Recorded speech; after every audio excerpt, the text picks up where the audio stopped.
It looks like we're here. I want to welcome everyone to the first Sana Gitari lecture on religion and freedom and society in Africa.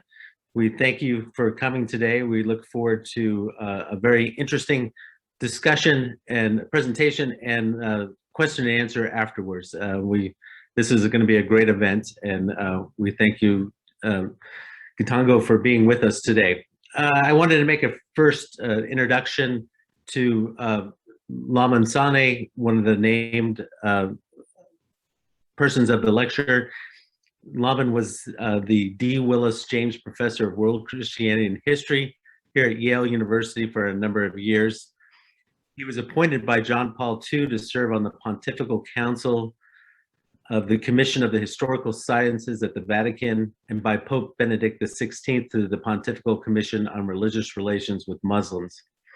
He is elected life member of the Council on Foreign Relations. He was an author of over 200 articles in scholarly journals and of more than a dozen books on Islam and Christianity. He is the editor of the multi-volume Oxford Studies in World Christianity series.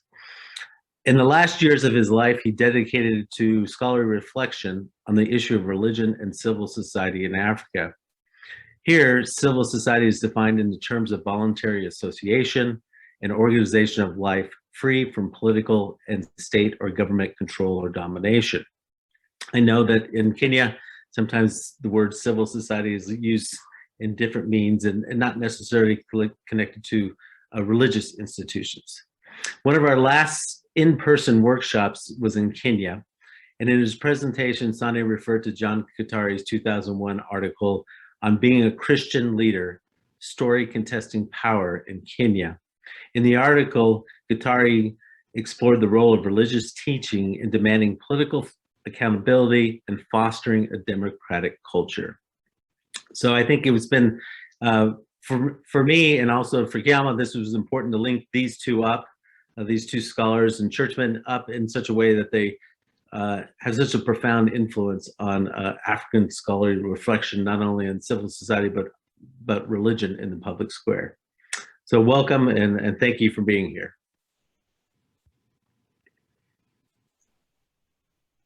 And I'll pass this on to Kiama. Thank you so much. We tonight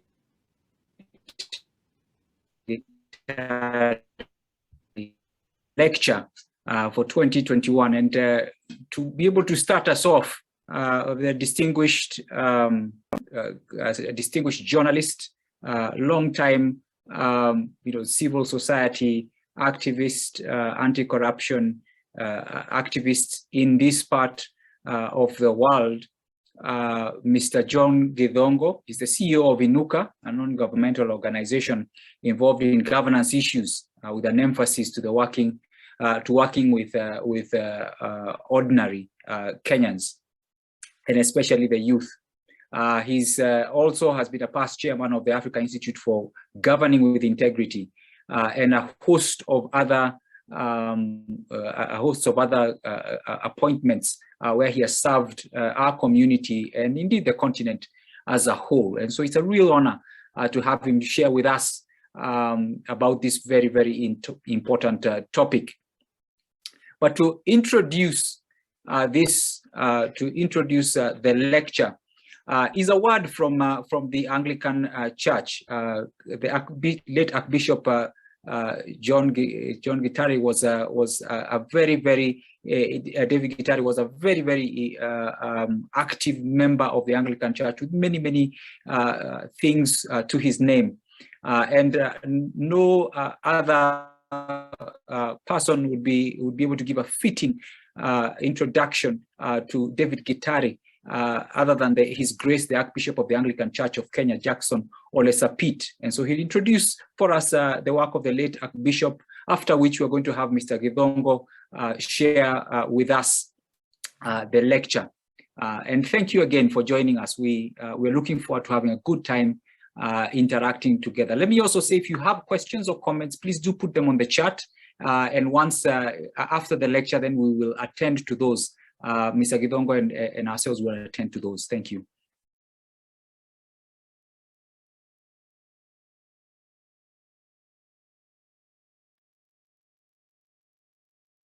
A warm welcome this Wednesday morning in Nairobi. My name is Jackson Olesapit, the Anglican of the Archbishop of the Anglican Church of Kenya. I am so delighted this morning to speak about the life and times of one of our great Archbishop of the Anglican Church of Kenya, the third Archbishop, the Most Reverend Dr. David Gitari. The landscape of Kenya know that name in the 80s and the 90s, where he made a big contribution, not only in the life of the church, but also in the life of the nation. The Most Reverend Dr. Gitari had a great impact in this church. We all know that the Constitution of the Anglican Church of Kenya 202 was credited to his name. The liturgical development which we all have today is also accredited to his name.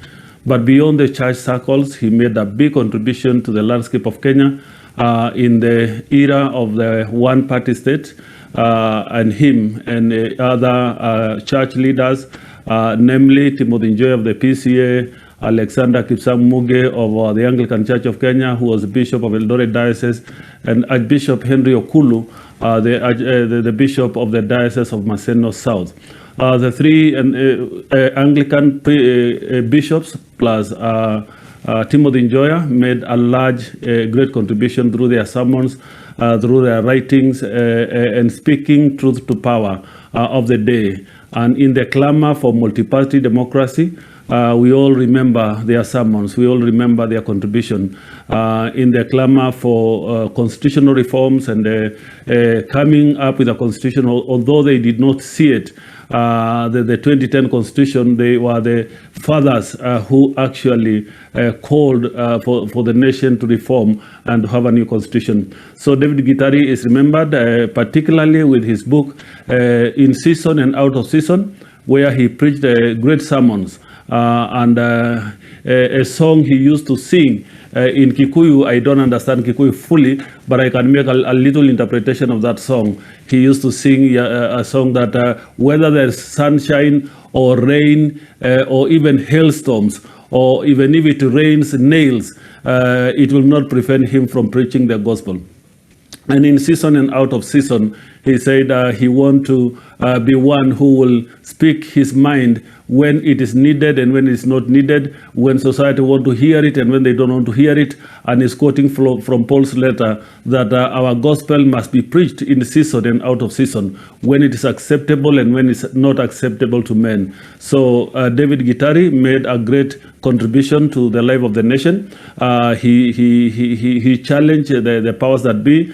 In 1988, we all remember when the government introduced an electoral system, popularly known as the Mlolongo, where people were queuing, and he came up to say the KANU government then had introduced a new mathematics, that the shorter queues are the winning queues, and the longer queues are the ones that in the KANU mathematics had fewer people. So David Gitari made those remarks, which are still in great memory of people of Kenya, and it has been memorable for us to remember him. And even now, as we commemorate and dedicate an event to his name and his contribution, I call upon all of us to take the courage of Dr. Gitari, make a contribution in our own time, make things right, and speak truth to power, so that our nation may last in peace and protect the space, the democratic space that they created in their own time.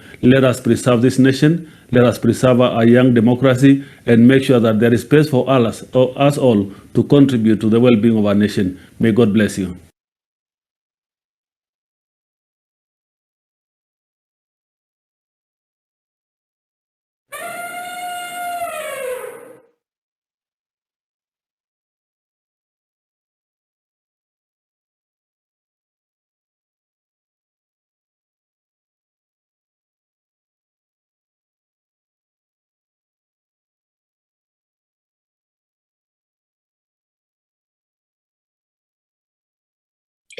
Good afternoon.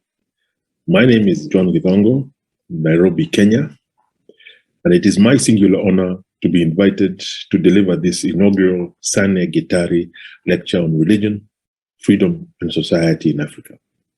It is especially an honor because of the two outstanding leaders, Professor Lamin Sane and Archbishop Dr. David Gitari. The democratic freedoms we enjoy in Kenya today are born out of the struggles, sacrifice, courage, and wisdom of leaders like the late David Gitari, and the entire nation owes a deep debt of gratitude to him and others like him that he inspired. I salute you all and the Yale Macmillan Project in particular for choosing to honor these two very special leaders. I speak today on elections, youth, and constitutionalism in Kenya, but also Africa at large. I shall start with a snapshot of our Kenyan context. The most dramatic intersection of Kenya's youth bulge and elections was visited on Kenya as a country in 2007/2008, when a failed election, a rigged election in December that year saw the most fierce explosion of election-related violence in Kenyan history. Many of those involved in the violence were youth, egged on by their political leaders. Also, while Kenya had endured election-related violence since the early 1990s, in particular, in 2007, for the first time in the country's history, the traditional sites of refuge, such as churches, were attacked and destroyed. Indeed, in some cases, innocent civilians caught up in the violence were deliberately burned to death inside churches. This had never happened before. Previously, Kenyans escaping violence could hide in churches and mosques, and attackers would typically not follow them into these spaces of worship. In 2008, hundreds of churches were razed to the ground in a single province, the Rift Valley of Kenya alone. That said, mosques do not suffer the same fate, and we can discuss this later. The political shift that led to elections that went so catastrophically wrong started with the fall of the Berlin Wall in 1989. The wind of change that followed and blew across a continent saw 33 out of 53 African countries adopt multi-partyism between 1990 and 1994, starting with Benin in West Africa. In the elections that took place, long-serving one-party states or single-party regimes were defeated by opposition parties in only 11 countries, including countries such as Zambia, Cape Verde, and Malawi. In 22 of the 33 countries, the previous one-party states succeeded in reinventing themselves and going ahead to win elections that took place after the reintroduction of political pluralism. Kenya was one such country where KANU, the ruling party that had run Kenya since independence, went ahead to win elections in 1992 and 1997. Here it must be said that in 6 of the 11 countries where these ruling parties were replaced in that first rush of elections, in 6 of the 11 countries that saw a change, within 2 years, violence followed, and I'm talking about countries like Congo-Brazzaville, Burundi, and the Central African Republic. In Kenya, the opposition eventually won elections in 2002 before the horrific violence of 2007 and 2008 that saw thousands killed and over 500,000 Kenyans internally displaced. All of Kenya's incumbency elections, where a sitting head of state is fighting to remain president, have been violent. 1992, 1997, 2007, and 2017. Both are transition elections where the sitting head of state will not be a competitor, such as 2002 and 2013, have been generally peaceful. 2022, next year, when elections are due to be held in Kenya, is both a transition but also an incumbency election, where the sitting president, Mr. Uhuru Kenyatta, is not a candidate, but his deputy, William Samoei Ruto, is a candidate. It therefore remains to be seen what the conduct of these polls will be like. We hope and we pray for the very best. The violence in 2007 terrified Kenyans. It shocked us into making constitutional changes that had been the subject of consistent, non-stop advocacy and agitation by leaders like the late Archbishop David Gitari for almost 30 years.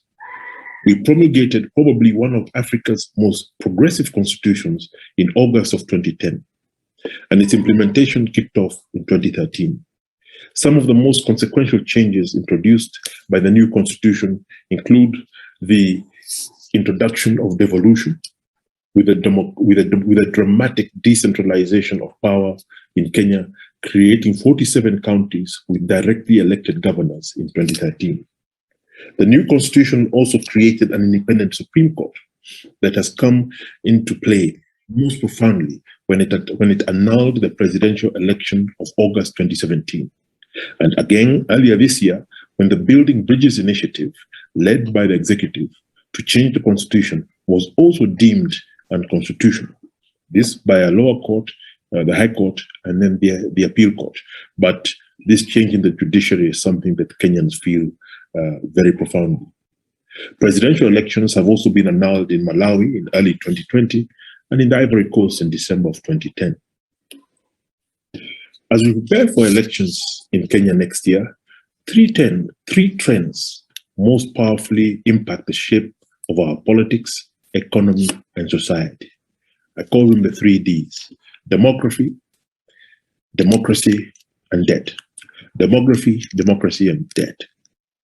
All 3 Ds are accelerated and intensified by the COVID pandemic that has been with us since March of 2020. Allow me to speak to each one independently. I'll speak first about demography.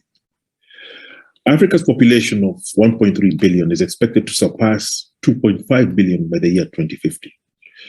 It is the youngest and the most rapidly growing population on the planet, and is expected to remain this way for some time. After the violence that followed the 2007 elections, some of Kenya's best brains went to work understanding Kenya's very African youth bulge and its implications for our economy, politics, and society. There was this focus within our intelligentsia on the youth after what had happened.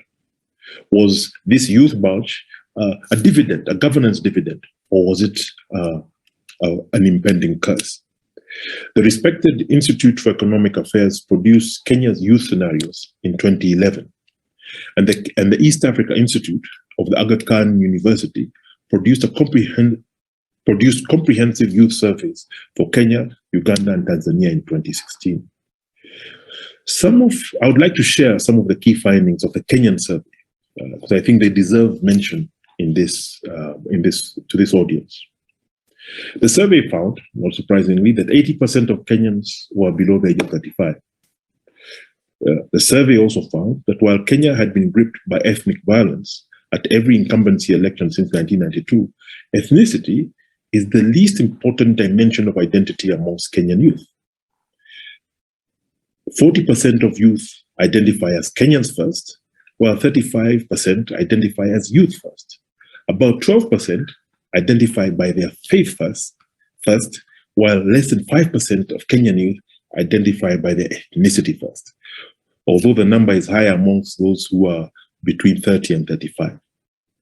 The older you get, the more tribalistic it seems you get. However, the survey also found that 50% believe it doesn't matter how one makes money as long as one does not end up in jail. 47% admire those who make money through hook or crook. 30% believe corruption is profitable. And 73% are afraid to stand up for what is right for fear of retribution. Only 40% strongly believe that it is important to pay taxes. And 35% of youth were found to be willing to readily take or give a bribe. And this was one of the most startling findings of this research by the Aga Khan University in 2016. Other interesting findings were that overall the youth had positive views about politics and democracy. 90% of them believed it was important to vote, while 70% believed they have the power to make a difference. However, 62% of youth were vulnerable to electoral bribery, with 40% saying they would only vote for the candidate who bribed them. that 40% of the youth said that they would only vote for the candidate who bribed them.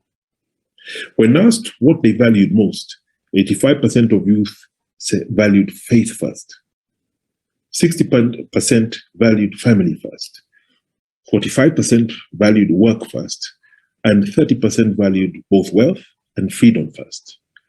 However, while work is a respected value, the association between hard work and success declines dramatically with the level of education. 83% of youth with only primary education believe that they will succeed if they work hard, compared to 50% of youth with postgraduate education. 48% of Kenyan youth would like to go into business. 26% wish to pursue careers such as engineering, law, medicine, and teaching, with only 11% wishing to go into farming. Overall, unemployment amongst the youth was found to be at 55%.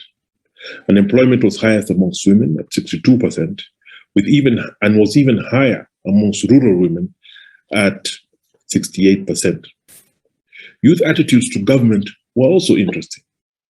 40% of youth said they trust politicians, while 65% trust government.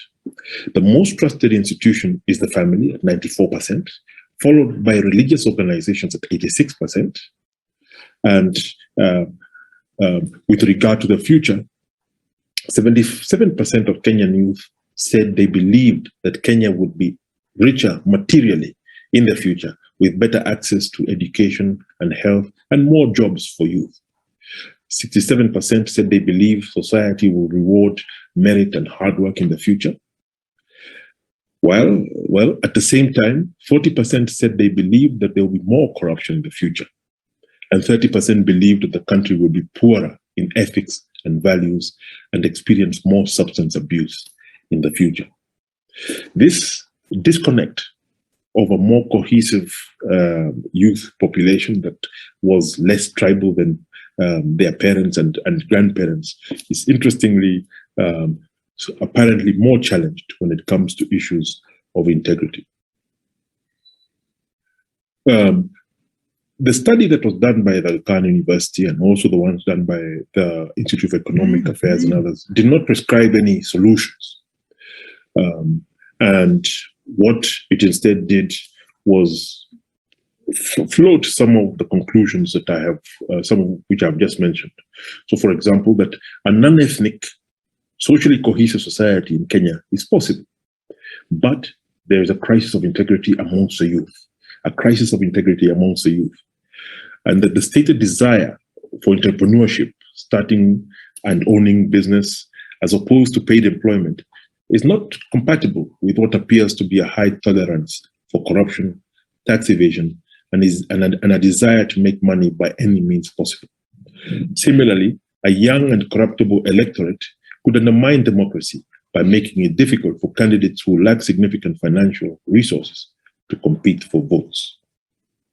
So these were the findings about the attitudes of Kenyan youth in 2016. But what were the attitudes with regard to democracy?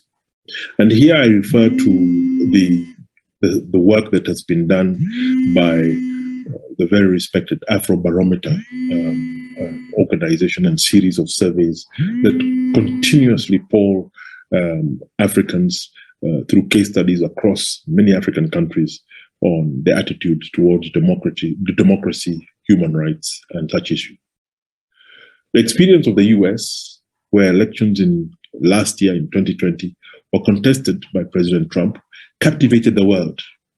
But as Afrobarometer argued earlier this year, the experience of the last US elections demonstrated how fragile even a long-standing, well-established democracy can be if people lose faith in elections. Africa has a long history of disputed elections marred by violence, irregularities, rigging, and manipulation. Afrobarometer found that as of the start of this year, faith in elections and democracy remains strong in Africa, but it is weaker than it was a decade ago. Afrobarometer surveys in 18 countries in late 2019 and early 2020 found that most Africans say they want elections, but far fewer think elections ensure that voters' views are represented, enable voters to remove leaders they don't want, or even produce accurate results. Indeed, only 42% of Africans say that elections in their country are effective in ensuring that representatives to parliament reflect the views of voters. The same proportion think that elections enable voters to remove leaders who don't do what people want. Even if they don't place great faith in elections as a way to ensure good representation and leadership, almost 3/4, 73% of Africans want regular, open, and honest elections to choose their leaders. Despite these reservations, most Africans vote. Excluding those who are too young to participate, 73% say they voted in their country's most recent election. And almost 9 out of 10, 87%, including a majority in every surveyed country, say they feel somewhat or completely free to vote for candidates of their choice without feeling pressured. I said I'll talk about the 3 Ds of demography, democracy, and debt. Between 1996 and 2006, a global movement called the Jubilee Campaign aimed at reducing odious debt owed by the world's poorest countries, and its World Bank IMF-backed highly indebted poor countries initiative, HIPIC, saw debt slashed for around 30 African countries. So it was a huge campaign led by civil society that was aimed at reducing some of the odious debts that have been accumulated, especially during the Cold War, by many poor countries, and that especially newly democratic countries were being forced to pay. The debt was written off for around 30 countries. In 2002, for example, Ghana saw $3.7 billion or 50% of its total debt written off, freeing up resources for social spending on health, education, etc. Unfortunately, as we speak today, in 2021, many developing countries, Kenya included, find themselves stuck between a rock and a hard place due to the rapid accumulation of debt, especially since the 2008 financial crisis in the West. The debt this time around is very different from the debt of the 1970s through to the 1990s.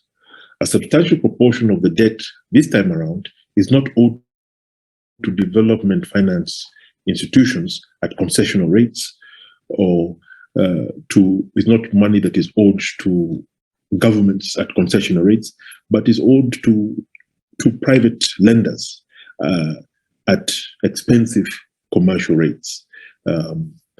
Some of it borrowed from banks in foreign countries, and also from the capital markets. I'm sure you've heard of the Eurobonds that many countries have picked up. As a result, in Kenya, we now spend twice the amount on debt repayments that we spend on development. In other words, we spend twice as much money paying back the debts that we owe than we spend on development.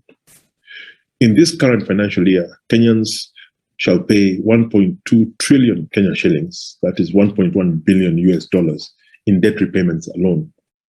This means that 2/3 of all taxes collected go into repaying debt. 2/3 of all taxes go into repaying debt, rather than health and education and other social spending. Almost 40% of the entire budget is made up of debt repayment alone. And the total budget deficit today in 2021 is larger than the entire budget was in 2012. So these are the three Ds that will inform the future that confronts all African youth, let alone here in Kenya. As I mentioned, COVID has served to both intensify and accelerate some of the economic and political trends I've just described. It's also served as an extreme stress test on a number of key facets of all our lives. COVID has forced us to test a number of key elements in the way we live our lives. And I'll start with, of course, COVID has tested our public health systems. I'm sure in many, of many countries where when COVID broke out, it was the first time that many in our elite realized, unlike what they were used to doing, they couldn't jump on an airplane and travel to the West to an expensive private hospital for treatment. And it brought home to all of us the challenges that our health systems face. So COVID has proved to be a major and ongoing stress test to our public health system. Secondly, these elements that I'm describing here were first described by the Prime Minister of Singapore early last year when COVID broke out. So COVID tests out the public health system. It also tests the social capital between us as citizens of our countries, whether we trust our governments, whether we trust and believe in each other as citizens. Do we believe that wearing masks and social distancing is a public good at a time like this? That when I wear my mask when I go out in public, I'm not only protecting myself, but just as important, I'm protecting others from an infection that I can pass on to them. And it is correct and proper for me as a citizen to do that. We have countries you hear of in South Korea. If you're walking around without a mask, it doesn't take the police to stop you. Ordinary citizens will remonstrate you in public. Do we believe in the science of vaccines, or is it a rumor and hearsay? Do we take curfews that have been implemented seriously, or have police been turned into frontline implementers of our COVID implementation, our COVID mitigation policy? Fourthly, and we must face up to this, COVID has tested our faith, the way war tests faith. I have a friend who lost 3 siblings, his mother and his wife, in the past 2 months, 2 or 3 months. And this forces the question from such people faced with such a calamity of it tests their relationship with God for those who believe. And I think it's a question which I keep on asking myself. Whichever of the good books you read, whenever there has been a major pestilence, there is something that God is telling humankind. What is COVID telling us about ourselves? What is God telling us? Love to be able to discuss this. Allow me to conclude with just a few lessons or insights, some of which I find quite encouraging. As I mentioned before, the current generation of youth, it seems from the research that has been done here in Kenya, are the least tribal. Though this doesn't mean that they won't be paid to some of them won't be paid to engage in all kinds of untoward activity around elections. But we're climbing out of a problem that has afflicted our societies vis-a-vis ethnicity and the kind of identity politics that is played at the grassroots level and that is whipped up by politicians, especially when they're competing for political power and commercial opportunity. I think this is a positive development, and in that sense, in the very real sense, the hope for our future lies with our youth. Secondly, and this is a controversial point that I like to put out, we have 140,000 dollar millionaires in Africa as of 2019. It's 140,000 dollar millionaires. Many of them, most of them are in places like South Africa, Egypt, etc. But across the African continent, we now have great wealth has been created. Now, this number of people who are so wealthy is also a measure of deep inequality in our societies. But it also shows that our society is creating wealth, even if it's not fairly distributed, and that we have to ask ourselves, and I'm very keen to hear what the audience has to say about this. In a number of Asian countries, what we saw is that a critical mass was reached vis-a-vis the elite, where the elite was wealthy enough. The choice that faces them is, how do they protect this wealth, especially when it's in the second generation or third generation, where your grandfather stole it, your father stole it, but now you hold it. And how do you protect it? Do you protect it through the rule of law? Do you protect it through the Constitution, where you have a system of rules and laws that applies to everyone equally? Or do you seek to grab and hold on to power, which can be violent and is not sustainable in the long term? And the question we have to ask ourselves, have we, in a number of African countries, reached a tipping point where the only way that the elite can protect its wealth is to be defended by the Constitution? And here, I think you've all heard of countries across Africa and other parts of the world where during elections, governments shut down the internet, basically to limit communication. They argue that it is spreading disinformation, which is true, but it's become a primary mode, especially for youth, to communicate, and especially around elections, and where, especially when you have authoritarian regimes, social media has become extremely important platform for communications.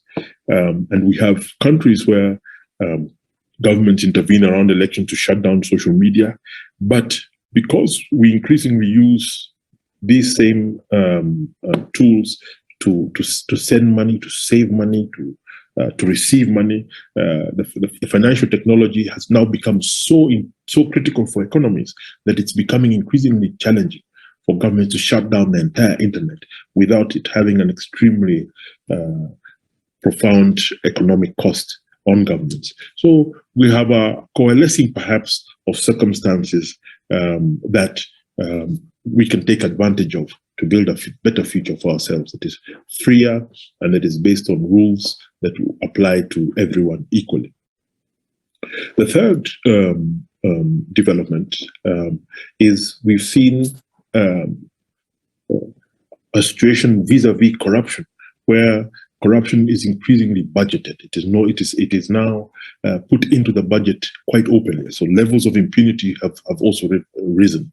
Perhaps that may inform, and here I'll be keen to hear what the audience says, that may inform the kind of attitude that youth have towards the issue of corruption, where we have a less tribal youth, a more liberated youth, a youth that is still, one of their key identities is their faith, but one that seems to have major integrity challenges. And one of the big changes that has happened over the last 15 years in particular is corruption is no longer an aberration, but is mainstreamed and budgeted. And so you have terms like state capture and the like increasingly used to describe the kind of corruption that is taking place in societies. Fourthly, we are faced with a challenge of one between, we've invested very heavily, particularly over the last 20 years in the hardware of development. We have built roads in many of our countries, stadiums, real estate, especially in our cities as we very rapidly urbanize. And so we've done reasonably well in the hardware. And I'm sure you all know of Chinese companies that are involved in construction of bridges, roads, malls, and other hardware in your countries. And the question becomes, we've invested heavily in hardware. Have we done the same with our software? in terms of our relationships with each other, our faith, our education, just the role and impact of social media and the way we interact with each other as human beings. And I've always argued that dignity comes before development.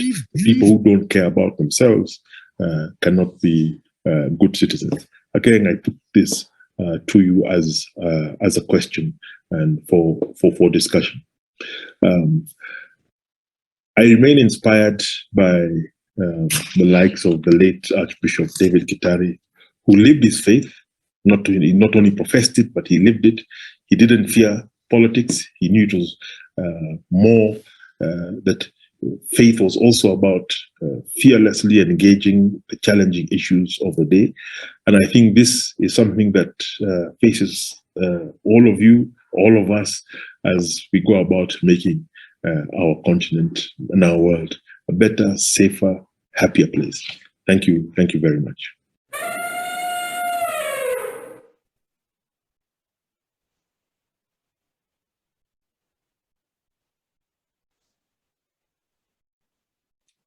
Thank you very much, Mr. Githongo, for that very stimulating conversation. I have many things that I have taken out of this, and I think a good place to start. I'm going to invite our audience to make their comments over on the chat, but I would like to ask, for some two responses to this conversation, and I think I'll go first by asking Reverend Dr. Linda Ochola Dolwa to make some comments, of what she took out of that, and then after that, I'm going to be asking Dr. Katindi Sivi to also make a comment.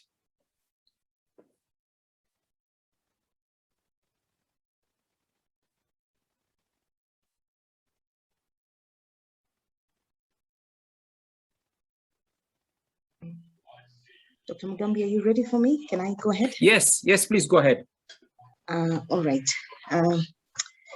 I think I just want to say thank you very much for the insights and the presentation that has been made by Bwana John Githongo. I've been listening to it keenly, and I must say what struck me and stood out for me was I think obviously we're resident in the Kenyan society, and a lot of this information is coming at us. And so I would say that I'm familiar with most of it, but what is really, really helpful about the presentation tonight is the connections that John has made. Some of the things that struck me are, for instance, the fact that John talks about the fact that in this generation, you've got the youth being the people who least identify with tribe as their primary identity, and that will have some kind of impact on the way elections happen in Kenya. I want to say that is very encouraging, because of course we know that for quite a long time, it has been difficult to mobilize the Kenyan population along the lines of values, and to help the citizenry engage in terms of the values that leaders are bringing to the table. What happens is that we mobilize along the lines of tribe. The real issues get obscured, and the rest is history, as they say. And so for me, this is profoundly encouraging. The other thing that he also pointed out is that family is a really important influence for youth. And that faith is also an important influence for youth. I feel that this is an important insight. I feel that it is something that the church as an institution, and members of the church even as individuals, should take note of and receive encouragement from. I feel that this means that there is a window to influence, again, the values of the citizenry, and particularly the values of the youth population, in terms of how they begin to perceive their civic responsibility, including elections and even beyond elections. I think that particularly stood out for me. perhaps let me hand over to Dr. Sibi, who you had also asked to make comment on this. The final thing I would say is also just how profound it is that, Githongo reminds us of the current debt situation in Kenya. I think these are statistics that we hear on and on, but they bear repeating. And it is a good way for us to begin to think through how we choose our leaders, but also how we assess our leaders. When you talk about the fact that we're spending twice as much on repaying our debt as what we're spending on development, I think those are things that citizens need to consider and young people need to consider as we come towards the 2022 election. Thank you very much. Let me pass it on to the next panelist.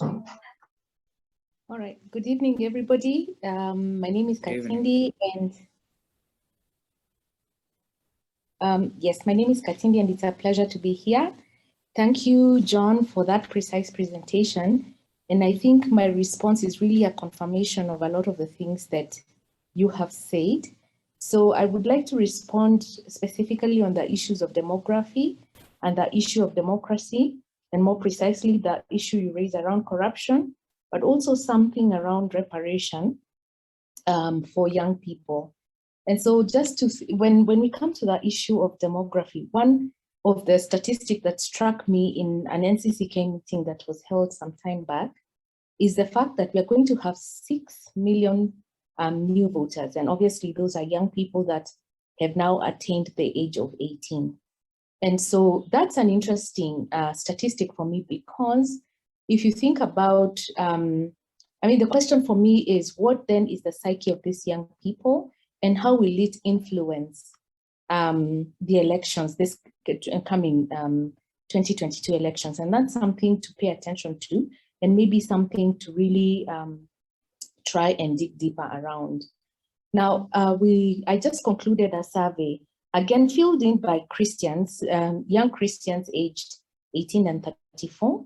And there were 900 young people that filled this survey. And what struck me on the issue of elections is the fact that when we ask the question around what has been their participation in the past on political issues, 774 of those young people skipped that question, which was interesting to me for various reasons. And one of the few maybe suggestions was that perhaps as Christians, they may feel like engaging in politics is sinful, or politics is a dirty game, so to speak, or is a sense and a form of inertia. And that would be interesting for me, because that study is actually complemented by another Africa-wide study that I did, where 70% said the only way they can participate, having many people, out of a study of about 1,500 young people, another 70% had skipped that question. But of those who answered the question, there were about 70% that said they would only participate through voting, and only 3% said they give themselves up for an elected position. And that pattern is repeated in the Kenya survey as well. And one of the young people in the NCCK meeting said, political manipulation of young people is also participation on their part. So those are things that were interesting to me to sort of like process when we think about politics, engagement, and elections. And one again would want to ask, and my interactions with young people is that, again, remembering the 6 million new voters that are coming, is that first of all, their political education is non-existent to very low, and they do not have a history of Kenya's democratic struggle. And so they are not, careful about safeguarding the democratic gains that Kenya has made. And so going back to these 6 million voters, my question is, how will they vote, and what does that mean for us moving forward? And then just also to mention that in a previous study that had been done by some colleagues, they did find out that in previous elections, to disrupt a meeting, young people are paid between $3 to $5, and to kill or to do much more grave damage, maybe to an opposition candidate or something like that, they were paid as little as $10 or less. And the question becomes, with COVID, with the kind of desperation we're seeing among young people, most of who have maybe lost their livelihoods, what then happens to the availability of many more young people for politicians to manipulate? When it comes to the issue of democracy, I think the issue of corruption has also been very interesting to me to interrogate. And one of the interesting things that we did in these surveys was to ask, how many people would think corruption is a good idea? And obviously, about 99% said corruption is not good. But every time we reframed that question, whether it was in Kenya, whether it was in Nigeria and other African countries, again, another 99%, when we reframe the question and ask how many of you would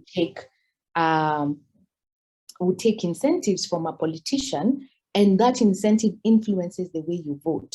And 99% of them raised up their hands and said, there's nothing wrong with incentives because, it's compensation, and they used many other words to sort of like, what can I say, qualify that. And when you interrogate that in terms of, isn't that corruption and so forth, people then, go on about other framings of that. And so again, I think this question of corruption needs to really be interrogated. And I think, John, you did a fantastic job in terms of, pointing out the inconsistencies with that. My last contribution is around this issue about reparation.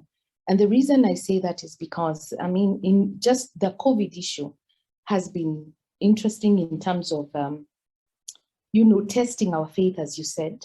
And one of the things is that the militarization of COVID in Kenya was very conspicuous, so that the security, sector was using that to, commit, extrajudicial killings of young people. And young people are getting very angry at the way the state, through the security forces, has handled them. And so, so part of in my view, some of the things that need to be done is this, a very, strong response to young people who have been victims of the security forces, the anger that it elicits, and, the kind of, can I say, revenge. And for me, it looks like justice has to be obviously done for them, and a systems transformation is necessary if we want to safeguard, have demographic gains and safeguard our democratic gains. Thank you very much for listening, and I hope the contribution is useful. Thank you very much, Dr.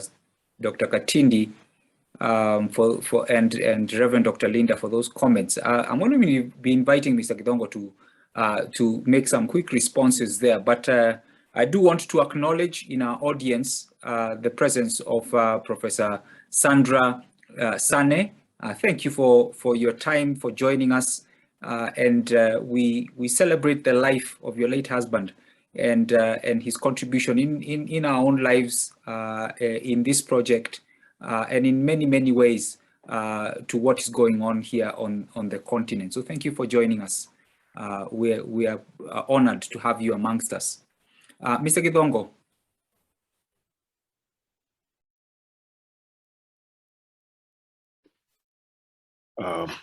Thank you. No, I'll just comment about. I'll wait for more questions. I'd like to thank kind of Linda Adolwa and Dr. Katindi. I didn't know we were going to be together today, and it's a great pleasure to meet you once again. I know, Katindi, you've been involved in this research intimately from the very beginning. I think for me, what is interesting and fascinating, and I think forms the substance of the conversation that we should be having, especially around the youth as we go into elections next year. And when one looks at the trends across Africa, for me, what has been interesting has been this interplay, of the combination, which has been accelerated by COVID, of these major trends of democracy, demography, and debt. we've seen a number of coups across Africa in the last 24 months, unfortunately. Additionally, since around 2003, most of Africa has been described by academics as being in a democratic recession. So there are major changes that are underway, and I think I think this is the right kind of forum to be discussing this issue, because one of the set of institutions that continue to retain considerable trust, even amongst youth, are religious institutions. And how can they engage around these issues? As Katindi said, we have a sense of growing anger and helplessness amongst youth. And this, as I said, everything has been accelerated and intensified by COVID.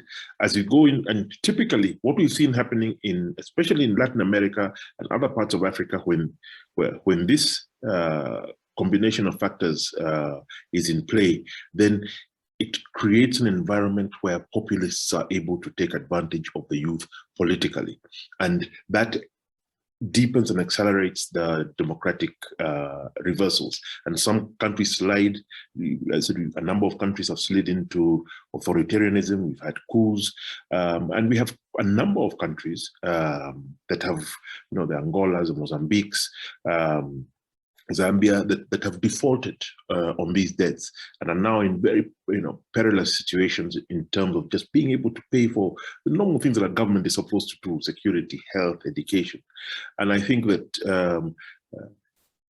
and I couldn't agree more, we're in a situation where next year we have to ask ourselves, what can we do to ensure that we're in a situation where angry and increasingly helpless young people don't make choices that could force us into an even more dangerous situation in terms of our own livelihoods, economically, politically, and socially.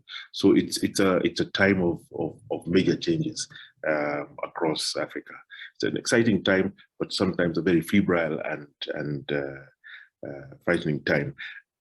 That said, we're talking about a young population, so it's vibrant, it is energetic, and all countries grow when they have a large, youthful, and energetic population. And I said it's positive that they're not given to the kind of identity politics that has been the affliction of our grandparents and our parents' generation. So I think the great opportunities that I think should be grasped with the kind of courage that Dr. David Gitari grasped in the 1990s and in the 2000s. Thank you.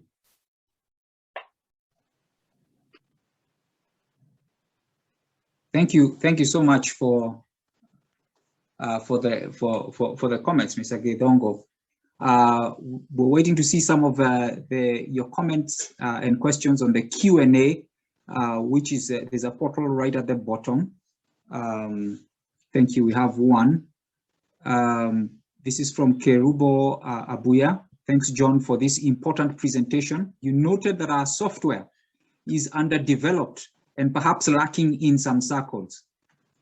This points to a values crisis and calls for culture change. What role can religious institutions play as anchors for transformative change leaders and agents? I have a vested interest in that question, and we're very keen to hear what some of your thoughts are. Yeah, Mr. Githongo. I don't pretend to have the answers, actually.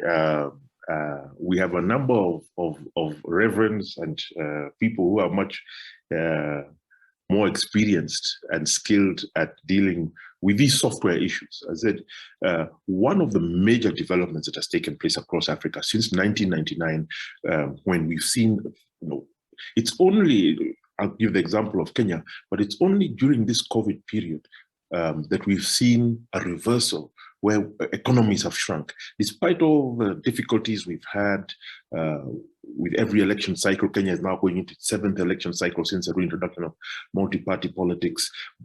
our economies have all been growing and people have been lifted out of poverty. However, inequality has deepened dramatically, and major challenges remain.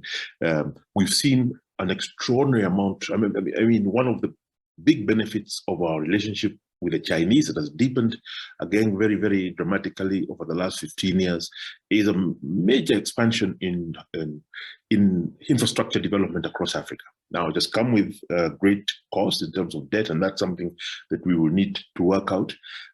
So across Africa, you go into cities, you see new skyscrapers, new roads, new bridges, new railways, which is good. We need those things. But what has been fascinating to me, and I'll throw back the question to you, Reverend, is that at least in the case of Kenya, it seems to me that we have a deterioration in ethical standards amongst young people, where when they're asked, young people are willing to say, well, you know, I'm willing to steal, so long as I'm not caught. So long as I'm guaranteed impunity, I'll do it. I'll bribe. I will not report criminal behavior. So, you know, I'm always reminded that, you know, in the Bible, the only time Jesus lost his temper and can be described as having used something approaching to violence was when he found money changers in the temple, and you know, he lost it and chased them out in a physical way. So I don't pretend I have the answers. I know that religious institutions, the education system, all are key in terms of contributing to this sort of, it's almost like a reboot of our software.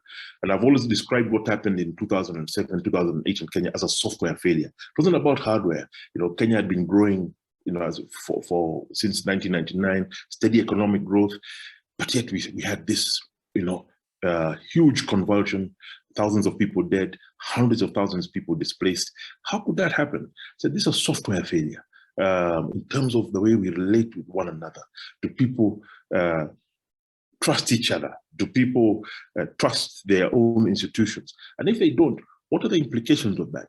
We could have the most beautiful skyscrapers, but we increasingly live in a place that is crime-ridden, stressful. I know a number of people who have taken advantage of this COVID period when they're able to leave Nairobi, to leave urban areas, to live in spaces that are less stressful. You know, some of you will know, just being in Nairobi traffic and the tension that is attendant to that is stressful. So, I'll throw the question back to yourselves. I think your institutions are essential, and if they're not as important as they were 20 or 30 years ago, if they're not having the kind of impact on young people that they were having 20 or 30 years ago, I think the question is to ask why. What were they doing then that they're not doing now? How come in the media we have these many articles of asking what happened to the Gitaris, the Okulus, the Muges, the Njoyas? How come we don't have that now? Why is that question being asked when we do have very, very strong and outstanding leaders, religious leaders in the country? So it's just, why is their relevance not as profound now as it was as little as 15 years ago? I'm hazarding at a response, but also posing it as a question to more experienced and more fitting people on this forum. Thank you for that. I can see Dr. Sivi's hand is up. Yeah, please go ahead and make your comment. All right, I think I wanted to respond to that because I've been exploring that question as well. And one of the things I have found is the fact that when you think about family, and I think John spoke to this, yes, the young people do see the family as an important institution, but further conversations with them seems to suggest that they are increasingly finding the family not a very safe space for them to engage, to be themselves, to learn, partly because, of course, of the pressures of modern life and, you know, other things like conflict, divorce, you know, in the family. And so that is beginning to really create a crisis for young people, and in terms of also the formation of their identity, and that contributes to the issues of software issues and how they perceive life. But having said that, then when you think about youth development, one of the things that has become increasingly important is the fact that usually when we speak to young people, we speak to them as a cohort at some point. So maybe as teenagers or, as young adults, but we don't realize that youthhood is part of a life cycle of a person, and that it is inseparable from, their childhood and their, adulthood, and that the quality of their childhood is so critical in determining, the quality of young person we will get in terms of identity, which is the biggest issue around, the question of, the software of young people and the development of that. And so, and when you think about, for example, our religious institutions, and young people are saying that this is one of the most institutions that enables them to figure out their values and so forth, you realize that religious institutions pay very little attention to children and young people, because if you just think about the budgets that they allocate for Sunday school, for example, or for, to youth ministries, is not as much as, for other things. And so part of that is that we are not investing adequately in this issue of young people's identity and so forth. And then, so that we empower them in that continuum, first of all, to be able to be strong within. Because again, when we pick them up at the youthhood level, what we are trying to inculcate in them is, empowering them to be. But we forget that for them to be these things that we are asking of them, whether it's to have integrity, to know, to be truthful and things like that, we forget that the within has to be developed so that there's self-confidence, there's, an enhanced knowledge of self, raised awareness of self-worth and dignity, so that then they are able to become those things that we want them to be. And the last thing is the fact that one of the interesting things about modern living is, particularly in this 21st century age, is the fact that young people are increasingly living in such deprivation in the local settings, but, through whether it's social media and communication, gadgets and so forth, are exposed to a very advanced, way of life. And so their aspirations have a disconnect between their reality and what they aspire to. And the distance between that is creating a crisis for young people. And we are not investing in trying to help young people cope with understanding, again, the identity, who they are, and how to bridge that gap between, and that phenomenon is called localization. How to, yes, maybe accept or, find a way of dealing with the local situations that they're in and managing those aspirations that they see out there. And so that's a big challenge. And I think if we begin to think about youth development as a, from a life cycle approach, developing, children and young people to be fortified within, I think we'll begin to see a shift in terms of their mindsets and perhaps their software and the choices they make. Thank you. Thank you very much, Dr. Sivi, for the comment. I think you make some good points over there, and just in terms of a personal to personalize this in one way or another. I've come to the age where with teenagers in the house, I'm one of those people. I'm one of the parents, and the statistics are very challenging in the sense that for these young people, for these teenagers, for these people in their early 20s, the family still remains one of the most important opinion shapers for them. They have respect as well for the church, and I'm involved in both of those.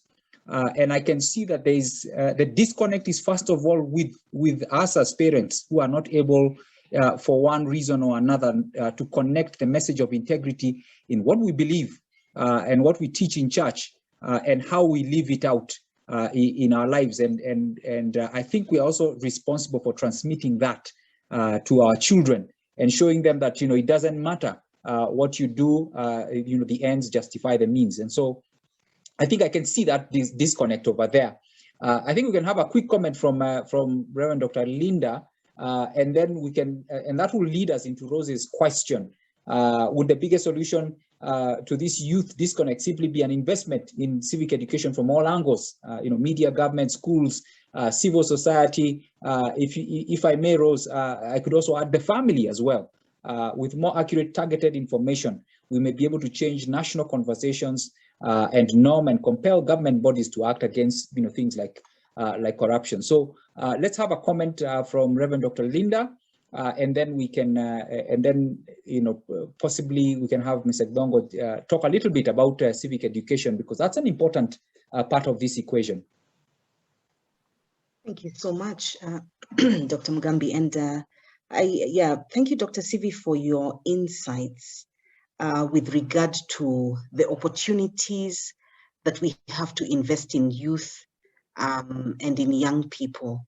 I think I just want to say thank you, because you've kind of, made a transition there from just describing or highlighting the challenges and beginning to point out for us what it is that is missing and how we can address it. So I think for me, as somebody who has a background in congregational leadership, for the benefit of any who will access this conversation who are in that space, the church space itself, I really do want to agree that we must invest in young people, in their formation, in their identity, if we hope to see the kind of values, that will feed into the life of the nation, at a different point in their life. And I want to say this and to really celebrate my parish and several other parishes that I know, congregations that are investing in children. I myself, with a doctorate in missiology, have found my great calling at this time to be a Bible storyteller in my local congregation, because I understand that what I invest in a 7-year-old at this point, in another 10 years will pan out into that active citizen, that engaged citizen, that person who has, values and integrity. And I recognize, of course, with respect, that that's not the only input, but I'm just kind of emphasizing the point or illustrating the point that Dr. Sivi is saying, that we are not investing our best resources, both financially and even in terms of human resource, in the young people. And we need to completely do an about turn when it comes to our thinking and our understanding about this. I'm excited also about the fact that the organization I lead, Hatua Trust, our mission is to catalyze Christians for social transformation. I know John is going to speak about citizen engagement in a short while. We are right now in the middle of a project period on strengthening the voice of the religious fraternity in the fight against corruption. And this year, through some exposure to partners who are working in the same area, we're just getting into a place where we are launching an art and essay competition for children and young people from the ages of 10 to 18 to just express their feelings about corruption and even their own suggestions about the solutions that are there or that exist for this nation. I agree with Dr. Sivi. This isn't typically how we think. Even when we think civic education or citizen education, we constantly think about a certain age range and we leave the young people out. But once again, for us to really begin to see a change in the nation, we'll need to invest very deliberately in the young people. And allow me to quote this Kiswahili saying. I hope I don't murder it completely, but we say, samaki unamkunja akiwa angali mbichi. In other words, you have the opportunity to bring about, to invest in people when they are young, in order for them to sort of to turn out a certain way. Thank you very much.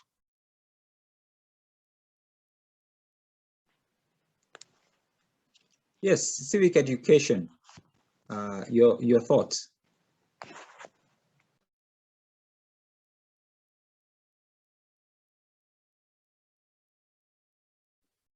Maybe I can just jump in briefly on that. I think we have always related civic education with elections. That we're preparing for elections, and so people are being lectures on democracy, how to vote, etc. You don't take bribes, don't sell your vote, etc., etc. But we now have a new, it's no longer that new a constitution. We promulgated a new constitution in 2010. It's now 11 years old. The politicians attempted to change it recently. That was stopped by the High Court and the Appeal Court. And I think for me, is we perhaps haven't spent enough time standing back and appreciating just the extent to which this constitution has changed our sort of the basic framework and infrastructure of our politics and society. And I think that is something that we need to internalize a lot more.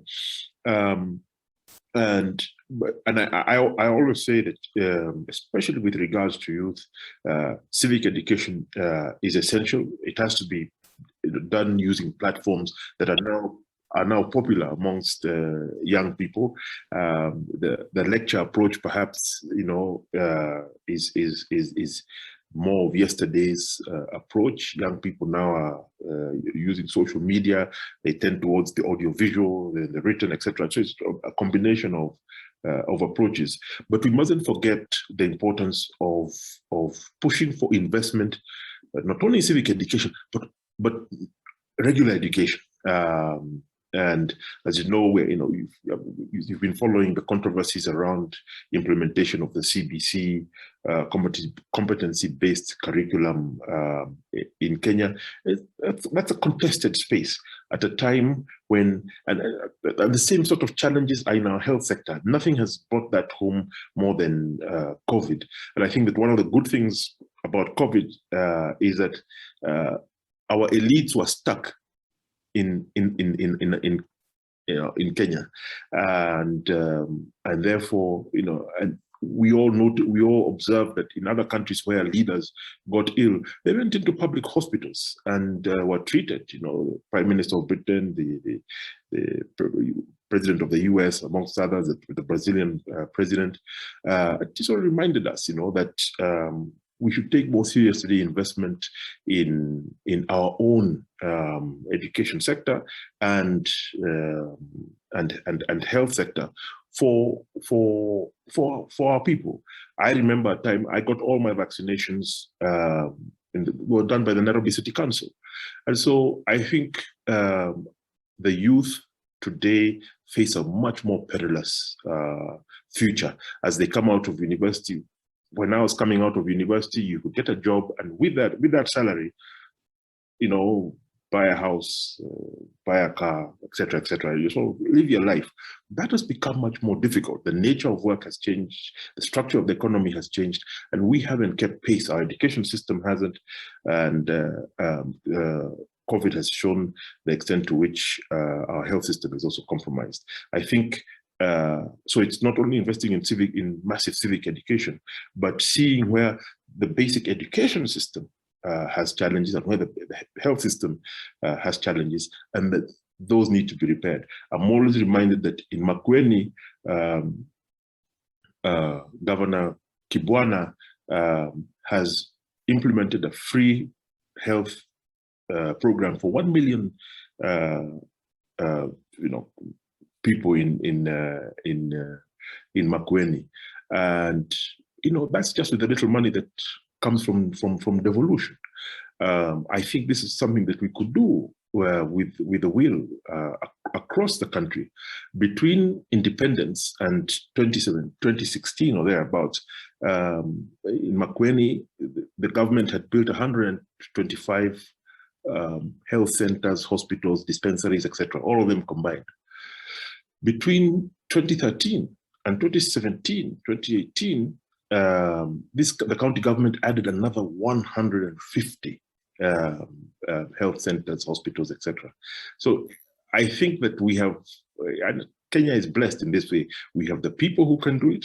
We have the resources. It's just a matter of their judicious application to our problems. Thank you. Thank you. That's a really good. Really good comment. That leads us to another question. This is from Reverend Canon Francis Omondi. And he makes the point about, he raises the question of confidence and hope. He says for the time of Trump election in the US, young people around the world have lost faith in democracy as we knew it. Maybe this is the cause for current impunity and coups. Corona has dimmed politics of hope or prophecy, bringing us to apocalyptic politics. And I think that was really just very emphasized in the early months of this year. The most disastrous politics associated with Abrahamic faith is apocalyptic politics of the end days. Apocalypse comes late into religion of Abraham, possibly from the same source. It differentiates fundamentally from classical prophecy. We need prophets today, we need prophets more today than before. For prophets, though, there can be many setbacks and defeats. But the prophet is the voice of hope. Apocalypse, by contrast, is the voice of despair. I'd be keen to hear what your comments are, Mr. Githongo, and possibly from Reverend Dr. Linda, who's also a theologian in her own right. I'd be keen to hear just the interplay between those, the politics, hope, despair. What would your comment be in this discussion?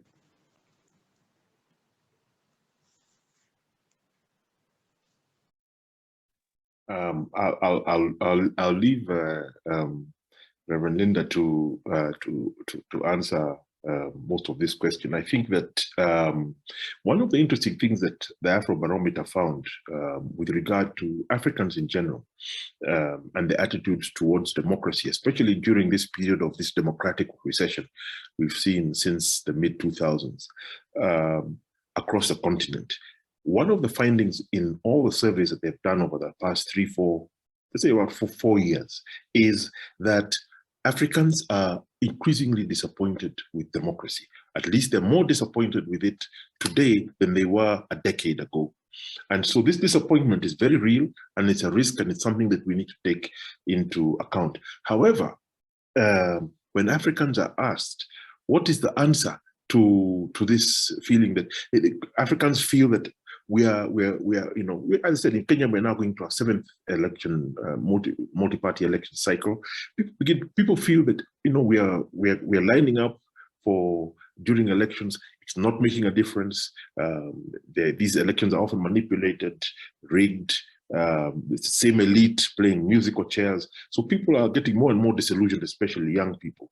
But it's interesting when they ask, okay, so what kind of model do you think would correct that? And the answer is more democracy, which is very, very interesting.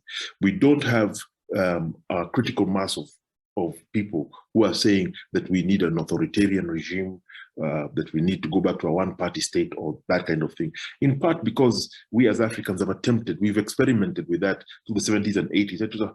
It's a horrible experience, especially when you had military juntas running African countries. They were violent, corrupt, and very, very murderous to their own people. So that's positive. So how do we deepen and expand our democracy in Africa and make it more speaking to us and to our own particular situation as it is developing? I think that's a challenge we face. For me, one of the interesting debates that came out of the BBI conversation was should we have perhaps a parliamentary system in some of our countries, sort of de-tribalize our politics, get some of the money out of our politics so that the corruption can be managed. These are big issues that I think will be the cause of intense debates coming into the future.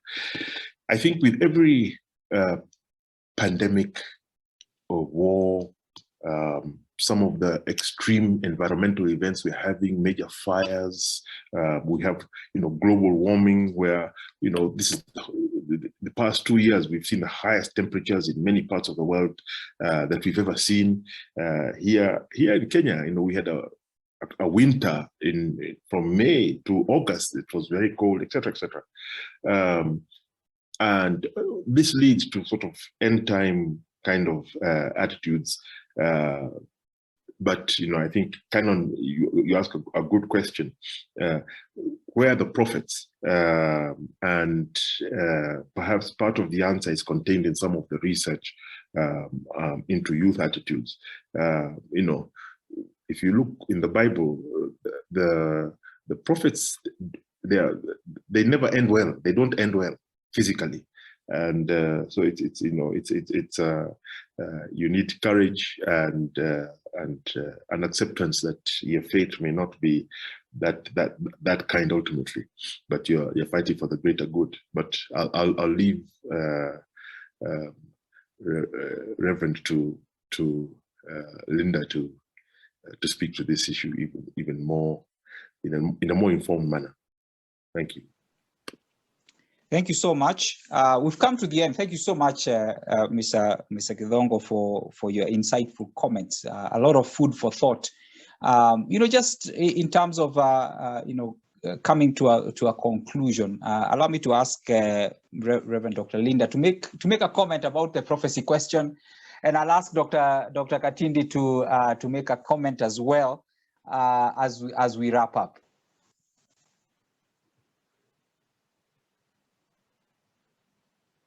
Thank you very much to our, keynote speaker, John. This has been a very, very useful reflection.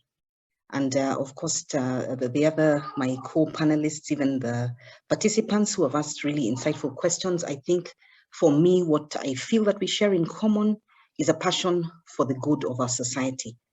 And with regard to the question of, a prophetic voice, I think in the words of one author, God is there and he is not silent. I think what we need to do is to constantly be listening.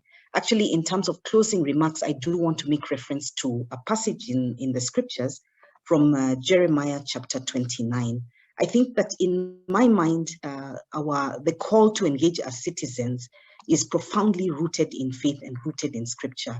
Jeremiah writing to the exiles in Jeremiah 29 are people who had every reason to be demoralized, to be disengaged, to be disillusioned. Jeremiah writing to them tells them, don't sit back and do nothing. In fact, he says in Jeremiah 29:4, the Lord Almighty says to all those people, in these dire streets, seeming dire streets, build houses and settle down, plant gardens and eat, marry, increase, work for the good of the cities where I have sent you. Pray on their behalf, because if the city prospers, you will be prosperous as well. This has been the clarion call for me, and this is what I have sought to teach in every platform I have had the opportunity to have as a religious leader, to help people of faith not to exist in a place where there is a disconnect between the spiritual implications or the personal implications of faith and the public implications of faith. My own understanding is that our God is the God of cities. He's the God of nations. Was deeply concerned about the exiles who had been sent out of Jerusalem. And he is deeply concerned about Kenya, about Nairobi, about the African city and African nations. And he wants us to engage with all of our skills, with all of our competencies, with all of our passions, to pray for the good of the cities and nations and to seek the prosperity of the same in every way that we can. And I'm hopeful, I'm optimistic that the God of cities and the God of nations is with us and he will come through for us. Thank you. Amen, amen to that, Reverend Dr. Linda. But Dr. Katindi. Yes, I think I want to pick it up from where Dr. Linda has left. Indeed, God is a God of justice. I feel like we are poor representatives as Christians of God, that God of justice. And I think many times in the democratic space or in the civic space or in the political space, we have traded peace. We have traded justice or injustice for peace. Or what I'm trying to say is that we've become peacepreneurs at the expense of justice, and yet God is a God of justice. And many times, if you ask a lot of people, they say the church hasn't come out strongly to condemn some of the electoral or, injustices that we see in our nations. If you think about 2013 elections, 2017 elections, the US elections, of President Trump, and the role of the church in endorsing some of the things that he stood for, including racism. And so those are things I think we need to call out in light of God as a God of justice. I think my last comment is on the issue of young people. And just to mention that this 70% that do not want to engage physically in political issues actually prefer to speak about these civic issues online. And so perhaps there's something to be said there about our advocacy, our engagement with young people in social media to see whether we can make an impact there in terms of also changing their software or their actions when it comes to electoral violence. Thank you very much, and God bless you. Thank you. Thank you, Dr. Katindi, Reverend Dr. Linda. Thank you so much, Mr. Githongo, for just opening our eyes. I think these are very live issues that the people we celebrate in today's lecture, Professor Sane and Reverend Dr. David Gitare. These are the values they lived for, and I come out encouraged that there is something for me to do as someone in a different delegation, different generation. And again, thank you to the Macmillan Center, the Project on Religious Freedom and Society in Africa. Thank you so much, Dr. Mike Glerup and Nora for helping us put this conversation together. Over to you, Mike.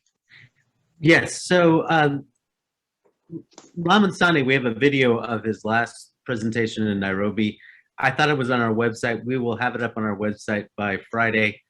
I think it answers some of these questions and kind of, invites us to some deeper thinking too, with John and his presentation today. I really appreciate it, and thank you very much for organizing this for us today, Kiama. Thank you. Do have a good night, and thank you for joining us. Thanks again.